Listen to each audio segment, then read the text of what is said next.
Assalamualaikum warahmatullahi wabarakatuh. Bismillahirrahmanirrahim. Alhamdulillahirabbil alamin. Wa bihi nasta'inu ala umurid dunya waddin. Wassalatu wassalamu ala asrafil anbiya'i wal mursalin wa ala alihi wa sahbihi ajmain, amma ba'd. Ma'asyiral muslimin, jamaah salat Jumat yang dimuliakan Allah, yang bertindak selaku khatib pada hari ini adalah Al-Mukarram Al-Ustadz Profesor Dr. Haji Abuddin Nata MA dengan judul khutbah Filosofi Ibadah dalam Islam. Bertindak selaku imam salat Jumat pada hari ini adalah Al-Ustadz Ahmad Supriyanto SQ MPD. Muadzin Ustadz Haji Ahmad Mufaroh Ashum. Sedangkan untuk Jumat depan tanggal 29 April 2022 yang bertindak selaku khatib insyaallah adalah Al-Mukarram Al-Ustadz Kombes Pol Purnawirawan Dr. HM Yahya Agil MM dengan judul khutbah Implementasi Syukur dalam Kehidupan. Demikianlah pengumuman yang dapat kami sampaikan pada hari ini. Selanjutnya marilah kita laksanakan salat Jumat dengan khusyuk dan tawadu. Semoga Allah Subhanahu wa taala menerima amal ibadah kita. Amin ya rabbal alamin. Billahi taufik wal hidayah. Wassalamualaikum warahmatullahi wabarakatuh.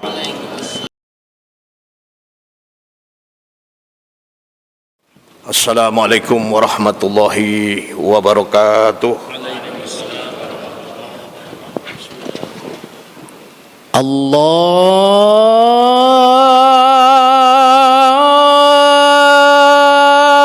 Akbar, Allahu Akbar.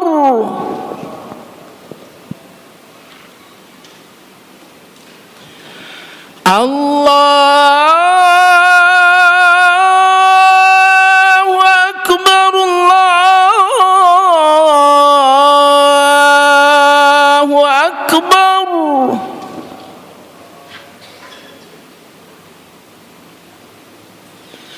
Asyhadu an la ilaha illallah.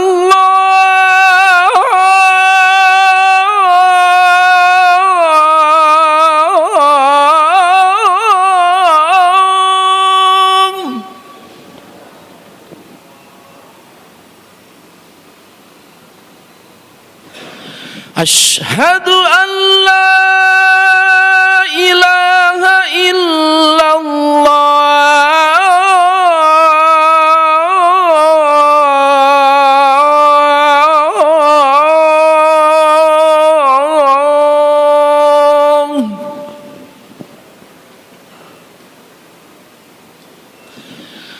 Asyhadu anna Muhammadar Rasulullah.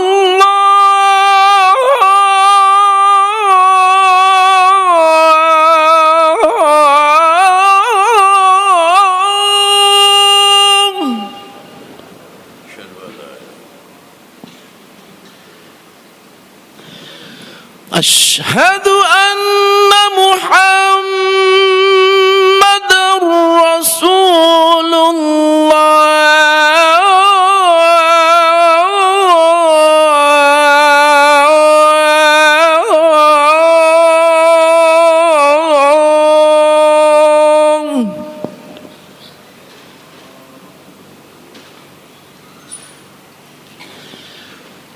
Hayya 'alas shalah.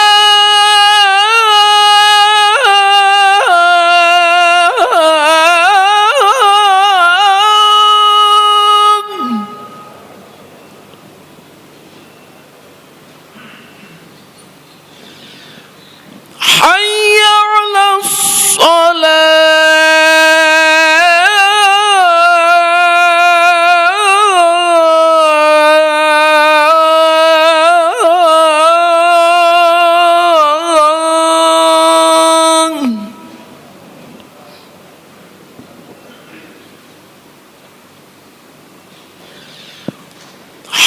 حي على الفلاح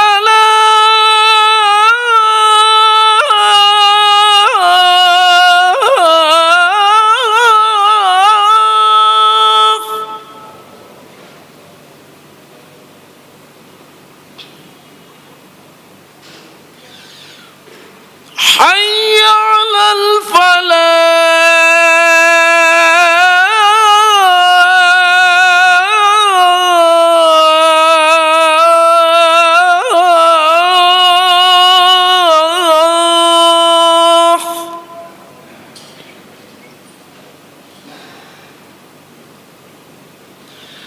الله أكبر الله أكبر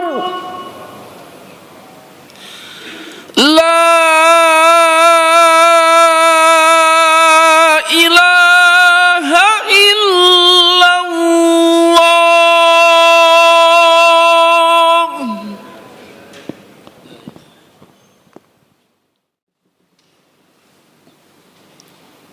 Alhamdulillah, wassalatu wassalamu ala rasulillah wa ala alihi wa ashabihi wa man tabi'ahu wa walah, wa la hawla wa la quwwata illa billah.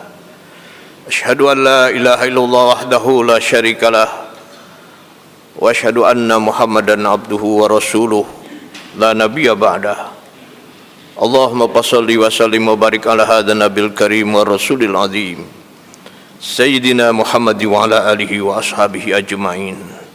Amma ba'du, fa ya ayuhan nas usikum wa iyaya bitaqwallah faqad fadal muttaqun. Faqad qala Allah Ta'ala fi kitabihil karim, a'udzu billahi minasy syaithanir rajim, bismillahirrahmanirrahim, wa ma khalaqtul jinna wal insa illa liya'budun. Shadaqallahul azim. Hadirin kaum muslimin sidang Jumat rahimakumullah. Alhamdulillah wa syukrulillah, kita panjatkan kehadirat Allah Subhanahu wa taala. Allahumma shalli ala Muhammad wa ala ali Muhammad. Kita sampaikan pada junjungan kita Nabi besar Muhammad sallallahu alaihi wasallam beserta keluarganya, para sahabat dan para pengikutnya hingga akhir zaman. Selanjutnya khatib berwasiat pada pribadi dan pada kita semua untuk senantiasa berbekal diri dengan sebekal-bekal yang kuat, yaitu takwa kepada Allah. Wa tazawwadu fa inna khairaz zadi taqwa. Berbekal dirilah dan sebaik bekalnya adalah takwa pada Allah Subhanahu wa taala. Sedang Jumat rahimakumullah, khutbah pada hari ini mengingatkan kita tentang makna filosofi dari ibadah. Ibadah kita pahami adalah taqarrub ilallah, mendekatkan diri kepada Allah, dan terbagi kepada dua, yaitu ibadah bakhdah, ibadah yang tata cara, kaifiat, syarat dan tentuannya sudah ditetapkan oleh Allah dan Rasulnya, dan kita sami'na wa ata'na. Dan ibadah yang kedua adalah ibadah yang umum, yaitu setiap amal kebaikan yang diniatkan semata-mata karena Allah dalam bidang sosial, ekonomi, pendidikan, kesehatan dan lain sebagainya, keamanan, itu semua bernilai ibadah. Ibadah yang akan memberikan pahala kepada kita di akhirat dengan dasar keimanan, ikhlas semata-mata karena Allah. Nah, ibadah ini kita harapkan dapat menumbuhkan sesuatu yang berbahagia bagi kita. Yang pertama adalah bahwa kita ingin ibadah yang kita kerjakan selain membuat kita semakin dekat, dan juga akan menjadi bekal kita di akhirat. So kita tahu bahwa yang pertama sekali yang akan dimintakan pertanggungjawaban di akhirat adalah ibadah, terutama adalah solat. Awwalu ma yuhasabu bil abdu yaumal qiyamah as-shalah. Yang pertama sekali diperiksa oleh Allah di akhirat adalah solat. Selain itu juga kita ingin sholat ini melahirkan kesolehan sosial di samping kesolehan individual. Seperti yang kita tunjukkan ini adalah sebuah kesolehan individual. Kesolehan sosial adalah lebih besar lagi dampaknya. Misalnya terhindarnya manusia dari perbuatan keji dan munkar, menumbuhkan akhlakul karimah, dan senantiasa memiliki kepekaan dan kepedulian sosial. Nah, untuk menumbuhkan hal yang seperti ini diperlukan pemahaman yang bersifat filosofis. Karena itulah terdapat sejumlah sumber yang menganalisis makna filosofi agar mendapatkan hikmah, agar mendapatkan mau'izah, akan mendapatkan ibrah, agar mendapatkan tazkirah. Itu nilai-nilai yang tinggi sekali. Hikmah adalah pengetahuan tingkat tinggi yang dijamin kebenarannya, sebagaimana yang pernah diterima oleh Luqmanul Hakim, walaqad ataina Luqmanal hikmah. Dan barang siapa yang memperoleh hikmah, dia akan memperoleh kebaikan yang banyak. Wa may yu'tal hikmah faqad utiya khairan katsira. Bahkan di dalam salah satu butir Pancasila itu hikmah ada. Kerakyatan yang dipimpin oleh hikmah, kebijaksanaan dalam permusyawatan perwakilan. Ini dalam konteks kaitannya dengan demokrasi di Indonesia, bukanlah demokrasi liberal, tapi adalah demokrasi yang berdasarkan hikmah yang sumbernya adalah agama. Nah, lewat kajian filosofis kita akan peroleh hikmah. Lewat perenungan yang mendalam dan tazkirah serta pendekatan diri pada Allah, kita akan peroleh hikmah. Kita akan memperoleh mau'izah, satu nasihat yang akan menenangkan, mendamaikan, mengharmoniskan diri kita. Kita akan mendapatkan ibrah, pelajaran yang lebih tinggi lagi, makna yang terkandung di balik fenomena. Suatu yang nampak, di balik itu adalah ibrahnya. Dan kita akan juga mendapatkan tazkirah, yaitu selalu ingat kepada Allah Subhanahu wa ta'ala. Nah, lewat kajian filosofis ini kita akan dapat 4 ini: hikmah, mau'izah, ibrah, dan tazkirah. Jika ini kita pegang, ini akan memiliki kekuatan dari dalam diri kita. Spiritual power ini akan mengarahkan kita menjadi orang yang senantiasa lurus. Nah, bagaimana cara kita mengupayakan ibadah kita yang melahirkan makna yang demikian tinggi itu? Pertama, tentu mari kita sandingkan antara dimensi fikih, dimensi tasawuf, dan dimensi falsafah. Ini yang ditulis oleh Imam Al-Ghazali dalam kitabnya Ihya Ulumuddin. Kalau fikih mengatur ibadah kita dari segi tata cara, kaifiat bacaannya, rukun, dan sebagainya, lebih pada yang terlihat. Fikih itu dimensi yang terlihatnya. Tentu ini juga penting. Tentu ini penting. Jadi standar operating prosedurnya ini, kaifiatnya itu harus juga ditentukan fikih. Karena di dalam kaifiat itulah terdapat hikmah. Tetapi kalau kaifiatnya juga tidak benar, hikmahnya juga akan kabur. Fikih kita ikuti, tapi yang kedua tasawufnya. Sehingga kalau fikih ini adalah dimensi lahiriah, dimensi eksoterik yang ibadah, tapi tasawuf adalah dimensi esoterik.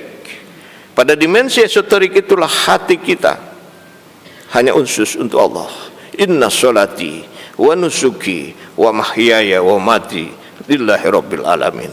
Dan pada saat itulah maka setiap kali orang sholat dengan dimensi tasawuf ini, ia sesungguhnya tengah melakukan mi'raj kepada Allah. As-sholatu mi'rajul mu'minin. Sholat itu adalah mi'rajnya seseorang mukmin pada Allah Subhanahu wa ta'ala. Nah, ini yang diatur oleh Imam Al-Ghazali dalam kitabnya Ihya Ulumuddin pada jilid 3. Nah, selain itu kita memahami juga dimensi falsafahnya. Dari mana dimensi falsafahnya? Adalah kita pahami dari seluruh makna gerakan sholat. Apa arti begini? Mengangkat dua tangan, kita mengagungkan Allah, dan kita di hadapan Allah betul-betul pasrah. Ini ibarat pasukan, kalau aku sudah angkat dua tangan ini kan udah nyerah, ya Allah nyerah nih. Ini diatur oleh fikih, karena itu tata caranya juga harus tebar dong. Walaupun ada yang macam-macam, tapi ini nih. Nah, kemudian kemudian melakukan sujud, itu maknanya adalah kita meletakkan sesuatu yang tinggi, kepala kita di hadapan Allah ditaruh di bawah. Lalu kita menengok ke kanan dan ke kiri. Kanan artinya di sini merupakan isyarat bahwa otak kanan itu harus lebih diutamakan dari otak kiri. Otak kanan itu terkait dengan hal-hal yang luhur, yang mulia, yang ideal, masa depan. Yang kiri adalah sesuatu yang ingin cepat, pragmatis, teknis, dan terkadang hal-hal yang ingin serba cepat. Nah, dengan belok kanan, salam ke kanan ke kiri, melambangkan bahwa dimensi ketinggian spiritualitas itu harus berada di atas kedaulatan dimensi yang lebih rendah. Ini makna ini kita dalami. Demikian juga bacaan Al-Fatihah, bacaan surat-suratnya, bacaan di dalam ruku, dalam sujud, duduk antara dua sujud, Rabbik firli warhamni wajburni warfani wahdini wa'afini wa'fu'anu, itu punya makna yang sangat dalam. Inilah yang kemudian bisa kita baca dalam buku Ahmad Al-Jurjawi dalam kitabnya Hikmatut Tashri wa Falsafatuh. Itu sebuah kitab yang khusus membahas makna-makna dari setiap gerakan sholat dan bacaan sholat. Ini yang ditunjukkan oleh para ulama kita agar kita bisa memperoleh makna filosofi, yaitu hikmah, tazkirah, mau'izah, dan ibrah. Yang terakhir, sidang Jumat rahimakumullah, mari kita laksanakan sholat itu dengan hanifan. Inna sholati wa nusuki wa mahyaya wa mamati lillahi rabbil alamin. Di dalam ayat ini hanifan muslimah. Apa arti hanif sebenarnya? Hanif itu adalah satu kepasrahan yang ketundukan. Jadi sholat kita itu sholat yang original, atas inner motivation, atas kemauan kita sendiri, bukan karena hal-hal lain. Karena sesuatu yang dilakukan atas kepasrahan dan ketundukan itu adalah sesuatu yang membahagiakan. Tetapi ketika sesuatu dilakukan secara terpaksa ataupun secara tidak original, secara berpura-pura, tidak autentik, itu tidak membahagiakan. Nah, disinilah di dalam surat Al-Kahfi, surat 18 ayat 103 sampai 104, kita diingatkan, hati-hati, ada orang yang gerakan ada orang yang amaliyahnya seperti amaliyah kebaikan, tetapi begitu maksud dan tujuannya keliru, itu bisa berdimensi yang tidak baik. Di dalam Al-Quran dikatakan, kul hal nunabbi'ukum bil akhsarina amala. Allah menyatakan, tidakkah kamu akan aku ceritakan, ku kemukakan tentang sesuatu amal yang merugikan. Itu 103 Al-Kahfi, yaitu alladzi dalla sa'yuhum fil hayatid dunya, mereka yang keliru di dalam melakukan aktivitas keduniaannya itu, yaitu wahum yakhsabuna annahum yuhsinuna sun'a, dan mereka mengira bahwa yang sesat itu tuh yuhsinuna sun'a, dianggap perbuatan yang baik. Jadi anggapnya baik, padahal itu dolla sa'yuhum, disebabkan karena tadi dilakukan bukan karena hanifan, bukan atas semata-mata panggilan Allah Subhanahu wa taala. Jika dua hal ini bisa kita laksanakan, insya Allah ibadah yang kita kerjakan, termasuk puasa yang kita kerjakan saat ini, itu betul-betul bisa menjadi membawa kita dekat dengan Allah. Doa kita akan dikabulkan, terbukanya hijab, tersingkapnya tabir manusia dengan Allah Subhanahu wa taala, sehingga doanya selalu diijabah oleh Allah Subhanahu wa taala. Demikianlah, mudah-mudahan Allah beri taufik dan hidayahnya kepada kita untuk bisa mengamalkan ajarannya ini. Barakallahu li wa lakum bil Qur'anil azim wa nafa'ani wa iyyakum bima fihi minal ayati wa dzikril hakim. Aqulu qawli hadza wa astaghfirullahal li wa lakum wa li walidayya wa li walidikum fastaghfiruh fa ya fawzal mustaghfirin wa ya najatat taibin.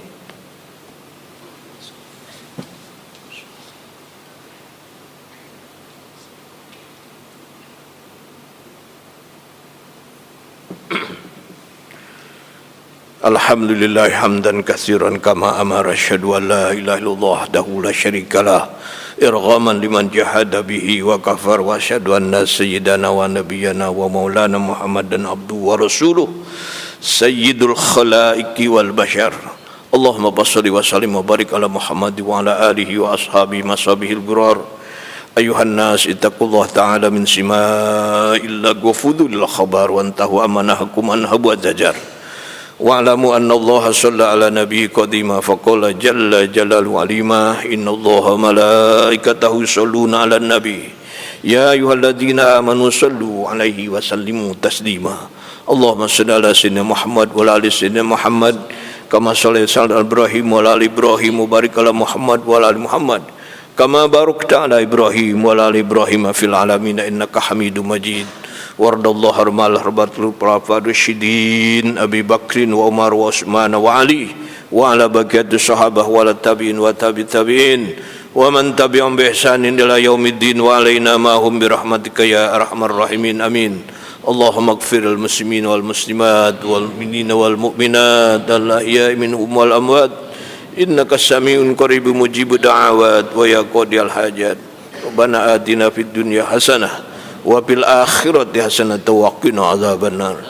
Ibadallah, innallaha ya'muru bil adli wal ihsani wa ita'i dzil qurba wa yanha 'anil fahsya'i wal munkar wal baghi ya'idzukum la'allakum tadhakkarun. Fadhkurullaha azima yazkurukum washkuruhu ala ni'ami yazidkum was'alu min falyu'tikum wa la dzikrullahi akbar. Aqimussalah. Allahu akbar, Allahu akbar.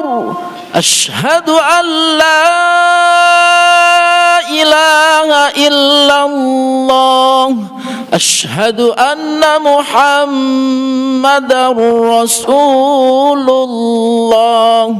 Hayya 'alas shalah, hayya 'alal falah. Qad qamatis salatu, qad qamatis salah. Allahu akbar, Allahu akbar.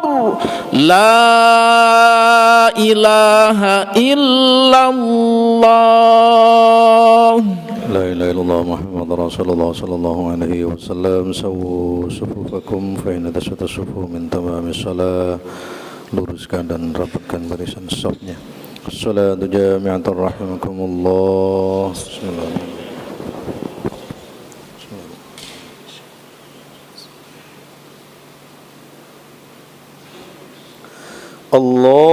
Allahu akbar.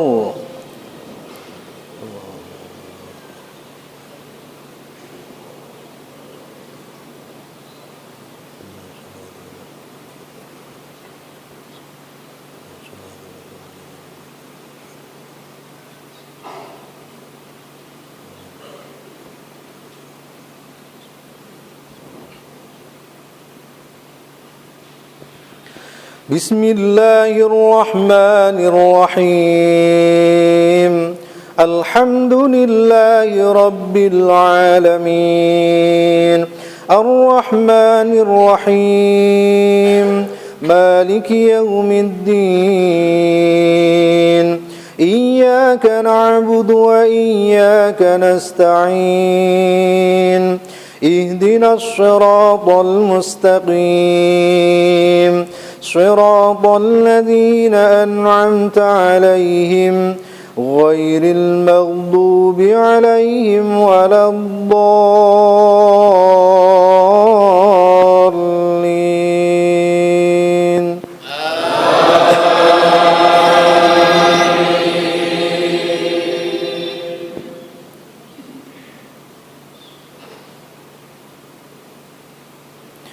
فإذا قضيتم الصلاة فاذكروا الله قياما وقعودا وعلى جنوبكم فإذا اطمأننتم فأقيموا الصلاة إن الصلاة كانت على المؤمنين كتابا موقوتا ولا تهنوا في ابتغاء القوم إن تكونوا تألمون فإنهم يألمون كما تألمون وترجون من الله ما لا يرجون وكان الله عليما حكيما.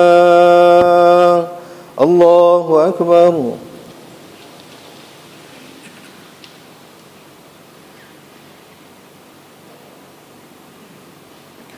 سمع الله لمن حمده.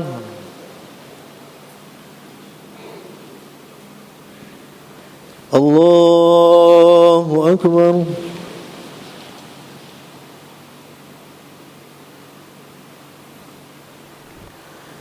الله أكبر.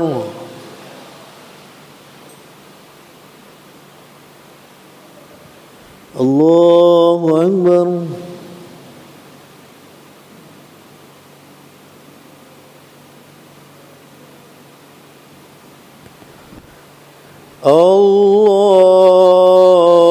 الله أكبر.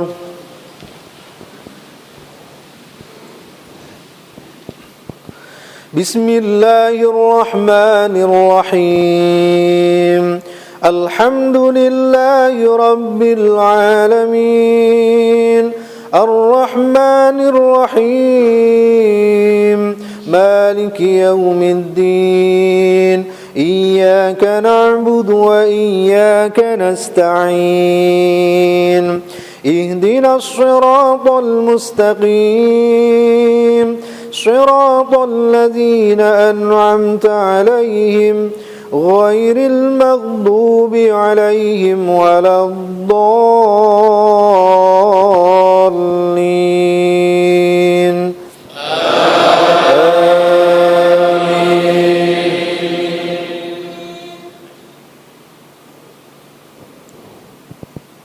بسم الله الرحمن الرحيم قد أفلح المؤمنون الذين هم في صلاتهم خاشعون والذين هم عن اللغو معرضون والذين هم للزكاة فاعلون والذين هم لفروجهم حافظون إلا على أزواجهم أو ما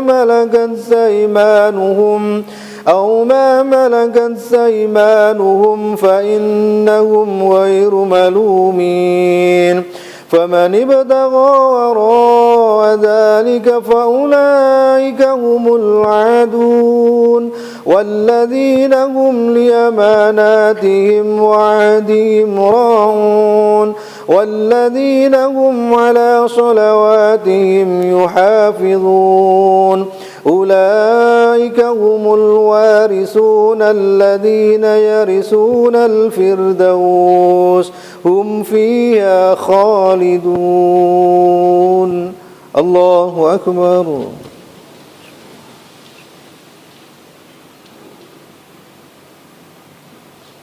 سمع الله لمن حمده. الله أكبر.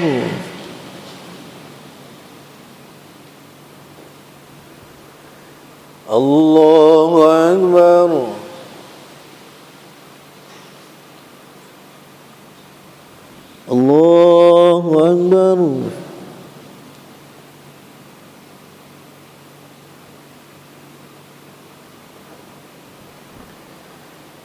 الله أكبر.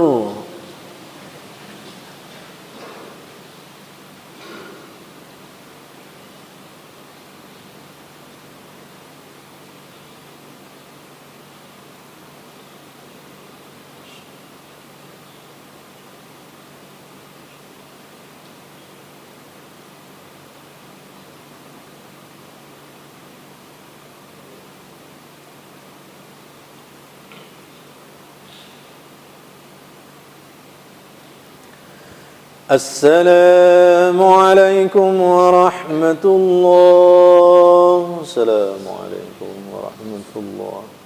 الحمد لله رب العالمين.